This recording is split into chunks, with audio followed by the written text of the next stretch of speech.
All right, class, settle down, everybody. Bobby Schwartz, put that down.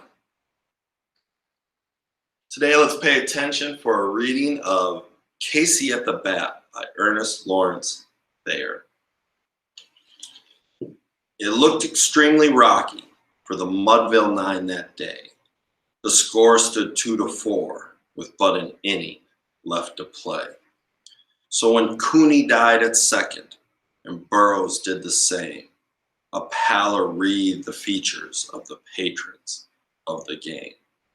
A straggling few got up to go, leaving there the rest, with that hope which springs eternal within the human breast.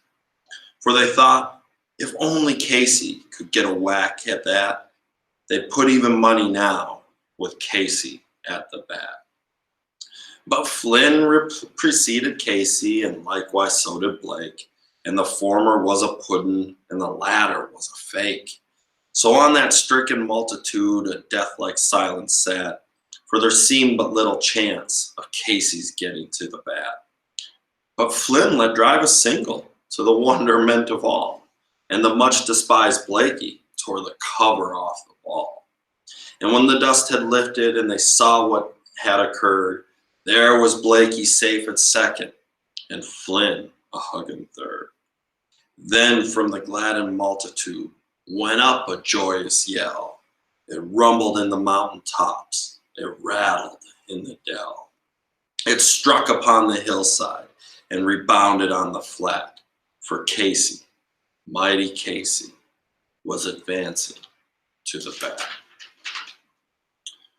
There was ease in Casey's manner as he stepped into his place. There was pride in Casey's bearing and a smile on Casey's face.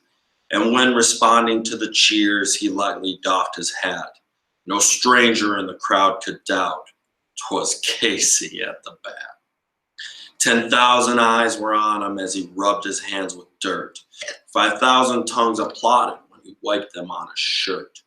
Then when the writhing pitcher ground the ball into his hip, defiance glanced in Casey's eye. A sneer curled Casey's lip.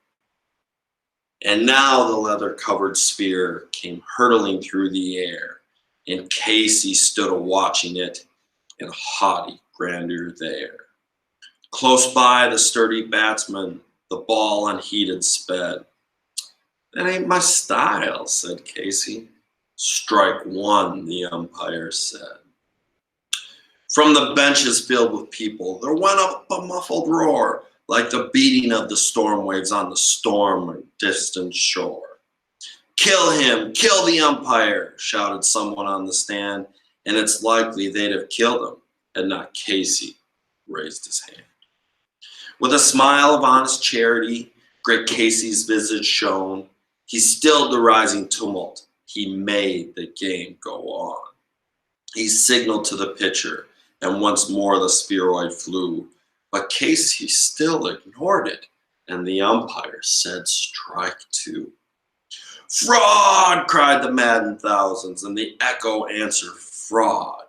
But one scornful look from Casey, and the audience was awed. They saw his face grow stern and cold. They saw his muscles strain, and they knew that Casey wouldn't let the ball go by again. The sneer is gone from Casey's lips. His teeth are clenched in hate. He pounds with cruel vengeance his bat upon the plate. And now the pitcher holds the ball, and now he lets it go. And now the air is shattered by the force of Casey's blow. Oh, somewhere in this favored land, the sun is shining bright. The band is playing somewhere, and somewhere hearts are light. And somewhere men are laughing, and somewhere children shout. But there is no joy in Mudville. Mighty Casey has struck out.